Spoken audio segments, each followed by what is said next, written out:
Internet बंद होने की वजह से हमें नुकसान पे नुकसान हो रहा है। हम माशाल्लाह 3 फैमिली मेम्बर हैं, एक मेरी बेटी है। जहाँ पे मैं 9 घंटे काम करता था, मुझे वहाँ पे 13 घंटे काम करना पड़ता।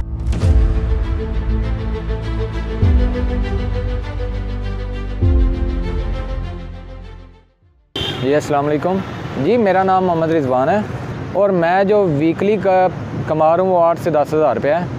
अल्हम्दुलिल्लाह ये पिछले हफ़्ते मैंने तकरीबन 8,000 रुपये कमाया है और इस हफ़्ते जो मेरी अभी तक सैलरी जो बनी है वो तकरीबन 5,000 रुपये बनी है। हम माशाल्लाह 3 फैमिली मेम्बर हैं, एक मेरी बेटी है और हम रेंट के मकान में रह रहे हैं। उस मकान का जो किराया है वो है 13,000 रुपये है जो मंथली है। पहले तो मैं जो कमाता था ना, मेरे घर के अखराजात उसमें पूरे हो जाते थे। अब जब से ये इंटरनेट की सर्विस मुतासर हुई है तो हमारी ज़ाहिर बात है जो इनकम थी वो कम हो गई है। जब इनकम कम हुई है तो हमारे जो घर का निज़ाम है वो भी जो है ना वो नहीं सही चल रहा। इंटरनेट बंद होने की वजह से हमें नुकसान पे नुकसान हो रहा है। मेरा हफ़्ते का जो है ना वो 8,000 रुपये का था, अब उसमें से समझ लिया कि आधा हो गया है, 4,000 रुपये नुकसान हो गया। अब 4,000 रुपये में मैं जो नहीं मैनेज कर सकता। मैं वीकली के हिसाब से जो है वीकली रेंट में साइड पे निकाल लेता था, अपना साइड पे करता था। अब वो 4,000 रुपये में मैंने घर का निज़ाम भी चलाना है, अपने बाइक का भी निज़ाम चलाना है, मैंने अपना भी ज़ाहिर बात है अब रमज़ान है तो रमज़ान में इफ्तारी भी करनी होती है। ये सारा कुछ अब 4,000 रुपये में नहीं मैनेज होता। अब मुझे ज़्यादा मेहनत करनी पड़ती है। जहाँ पे मैं 9 घंटे काम करता था, मुझे वहाँ पे 13 घंटे काम करना पड़ता है। लेकिन उस 13 घंटों में भी जो हमारी एप्लीकेशन है वो नहीं चलती सही तरह। जब वो हमारा टोटल घंटे काउंट होते हैं तो उसमें भी हमें माइनस होते हैं। जो घंटा 1 घंटा अगर हमने ऑनलाइन रहा है तो उसमें से अगर 10 मिनट भी हम ऑनलाइन नहीं होंगे तो वो घंटा हमारा नुकसान में होगा, वो नहीं काउंट होगा। तो इस तरह हमें जो नुकसान है वो तकरीबन हमारी ऐप पे जो ऑर्डर आता है हमने उसे एक्सेप्ट करना होता है, एक्सेप्ट करके डिलीवर करना होता है। ये तो हमारा हो गया, परफॉर्मेंस हमारी बेहतर हो जाती है।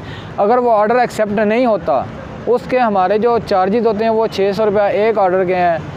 अब आप ख़ुद हिसाब लगाएं, अगर 9 घंटों में हमारे 8 ऑर्डर या 6 ऑर्डर जो एक्सेप्ट नहीं होते, उस हिसाब से जो है वो हमें 2,000-3,000 का तो वो नुकसान होता है। फिर हमारी शिफ्ट का जो प्लेंटी है वो 1,500 रुपये एक शिफ्ट की जो प्लेंटी है, जुर्माना है। हमारी अब इंटरनेट सर्विस ना चलने की वजह से अब कितने राइडर हैं जो वो शिफ्ट स्टार्ट ही नहीं कर सकते, तो वो 1,500 रुपये जुर्माना कैसे अदा करेगा? जिसने हफ्ते में 7, 8 या 10 हज़ार रुपया कमाना है, 4 दिन का वो नेट बंद होने की वजह से उसका 6,000 रुपये जुर्माना होगा। वो कहाँ से 6,000 रुपये जुर्माना अदा करेगा? अगर चलें बिल फर्ज 8,000 रुपये सैलरी मिल जाती है, 6,000 रुपये जुर्माना अदा कर देता है, 2,000 बचता है। 2,000 में वो कैसे मैनेज करेगा अपने घर का निज़ाम? फ्यूल भी है उसके पास, उसका मोबाइल बैलेंस भी है, उसके घर के अखराजात भी हैं। जिनके बच्चे ज़्यादा हैं वो क्या करे बेचारा? जिसके 5-6 बच्चे हैं वो इसका रोज़गार ही इसी पे चल रहा है, वो क्या करेगा? सुबह निकलते हैं हम या शाम के टाइम हम निकलते हैं कमाने के लिए, लेकिन रात के टाइम हम खाली वापस जाते हैं और नुकसान इतना होता है कि 1200-1300 की जो दिहाड़ी है हमारी वो सारी ज़ाया जाती है। जो ऑर्डर नहीं आते वो कंपनी का नुकसान होता है, वो एक अलहदा से है।